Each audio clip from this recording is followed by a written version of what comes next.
मैं जमाल, इनका अपना एक यूट्यूब चैनल है spoken English by Jamal Saeed. मैंने सोचा था कि अपना 100 वीडियोस बना के इसको ख़त्म करेंगे, लेकिन बात के दौरान, काम के दौरान, सोचने के वक्त कुछ ना कुछ नई चीज़ सामने चली आ रही है, चली आती है और हम एक नया वीडियो आपके पास पेश कर देते हैं। उसी तरह से एक बात के दौरान जब कोई हमें लेटर भेजता है, कोई एप्लीकेशन डालता है, जब हम मेल चेक करते हैं, जब कोई चीज़ सामने से गुजरती है या जब बातचीत के दौरान जब लोग बोलते हैं, तो एक और गलती मुझे मेरे सामने से गुजरती है। तो मैंने सोचा कि उसके ऊपर भी एक और वीडियो बना ही दिया जाए, हालांकि वीडियो छोटा ही होगा। जब मैं भी, तुम भी, वो भी, वे लोग भी, हम लोग भी का इस्तेमाल जब करते हैं बोलचाल के दरमियान, तो हम वहाँ गलती कर बैठते हैं। क्या जब मैं बोलता हूँ मैं, तब समझ में आता है आई होगा। बोलते हैं वे, तो हमको समझ में आता है कि दे होना चाहिए। दे मतलब प्लूरल, दे मतलब वे लोग, वी हम लोग, ये बात तो समझ में आती है। इसीलिए जब हम बोलते हैं मैं भी, तो हम बोलते हैं आई टू, मैं भी। जब वो बोलना चाहता है कि वे लोग भी, तो वो सोचता है कि दे माने वे लोग, तो दे टू होना चाहिए। उस वक्त से जब वो सोचता है कि वी माने हम लोग भी, वो सोचता है कि वी टू होना चाहिए। जबकि यहाँ पे हम गलती हो जाती है। ये जो गलती सदर होती है, यही समझना है। जब हमें बोलना होता है मैं भी, तो हम बोलते हैं मी टू, आई टू न कह के हमें कहना है मी टू। आइए इसको भी हम समझने की कोशिश करें। तुम भी, यू टू, तुम भी, तुम भी, यू टू। से आई न बोल के यहाँ बोलते हैं मी, मी टू, मैं भी। देखिए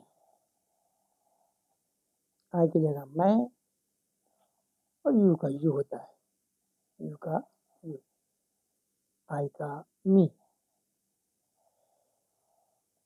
पी न बोल के कहते हैं हम लोग भी,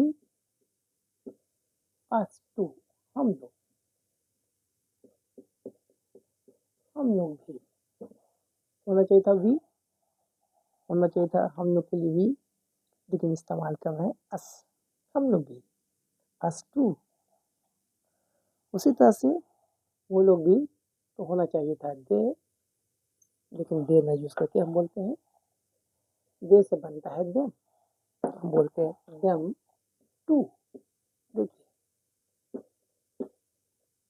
वे लोग, वे लोग,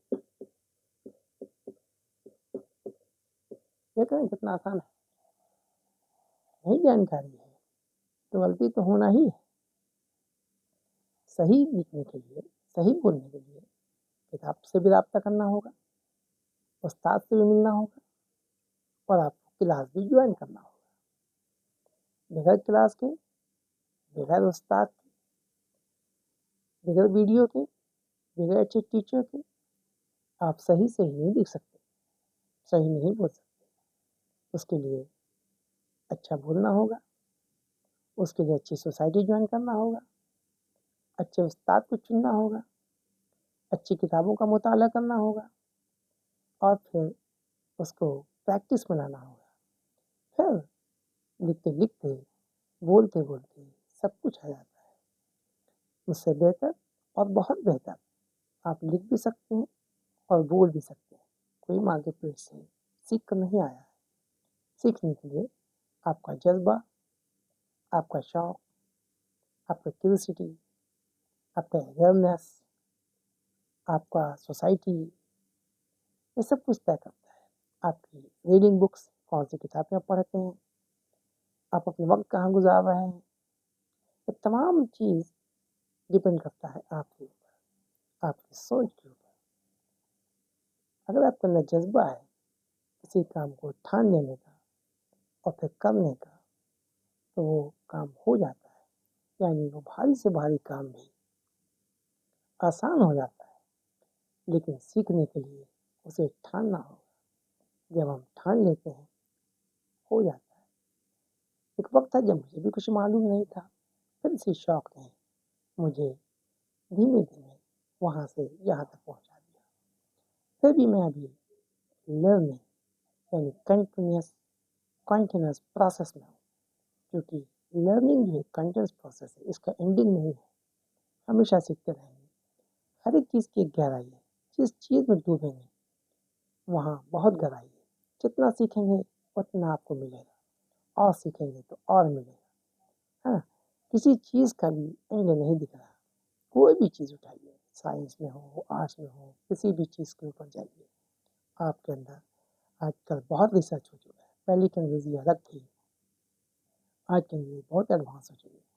पहले बहुत से अल्फाज का इस्तेमाल नहीं था, आज बहुत सारे अल्फाज का इस्तेमाल है। पहले बहुत सारे सेंटेंस का इस्तेमाल नहीं था, आज नया नया लेटेस्ट सेंटेंस है, नए नए अल्फाज हैं, नए नए वर्ड्स का इस्तेमाल हो रहा है। लोग दिखाने के लिए शो ऑफ में, और अंग्रेजी का भूत भी ऐसा सवार है कि लोग तरह तरह का सेंटेंस, तरह तरह का वर्ड्स, इडियम्स और ये सब इस्तेमाल कर रहे हैं, है ना। दिखाने की दुनिया है, लोग उसी में गर्क हैं, और उसमें कोई किसी से कम नहीं है ना। और आइए कुछ इसको मुकम्मल करें। देम टू, उसी तरह से बोलेंगे ये भी, तो हम बोलते हैं इट टू, ये भी, ये भी, ये भी, इट टू। और भी, अगर बोलेंगे और भी तो बोलते हैं मोर टू, और भी, और भी, है ना जी। ही से बोलना हिम, ही ना बोल के बोलना है क्या, हिम टू, उसको भी, उसको भी। देखिए यहाँ पर हिम ना लगा, ही ना लगा के क्या लगाया, हिम लगा रहे, है ना। ये तो ठीक है। यहाँ दे ना लगा के क्या लगाया, देम। यहाँ वी ना लगा के क्या यूज कर रहे हैं, अस। या आई यूज ना करके क्या यूज कर रहे हैं, मी, है ना। मतलब ये यूज करेंगे इसके साथ तो गलत हो जाएगा, तो बी टू बोले गलत, आई टू गलत, इट टू गलत, सॉरी ही टू गलत। उसके लिए हिम लगाना होगा, देम लगाना होगा, अस लगाना होगा, मी लगाना होगा, ना क्या है, me too, us too, them too, sorry हाँ देम टू, है ना। मोर टू, और भी, मुझे और भी चाहिए, मोर टू, और भी। ये इस तरह से इस्तेमाल करते हैं टू के साथ, इस तरह के। लेकिन टू का जो माना, आइए यहाँ तक बढ़ते बढ़ते एक और कंसेप्ट क्लियर ही करते हैं। टू का इस्तेमाल कहाँ यूज करते हैं, टी डबल टू, यानी बहुत ज़्यादा जो नहीं होना चाहिए, इतना ज़्यादा। टू का इस्तेमाल जनरली ये पार्ट में नहीं है, ये अलग है, इसको इससे अलग रखिए, ये अलग एक पार्ट है, ये पार्ट खत्म हो गया। टू एक दूसरे सेंटेंस में वहाँ यूज करते हैं जहाँ बोलते हैं बहुत ज़्यादा, too, he is too weak to pass.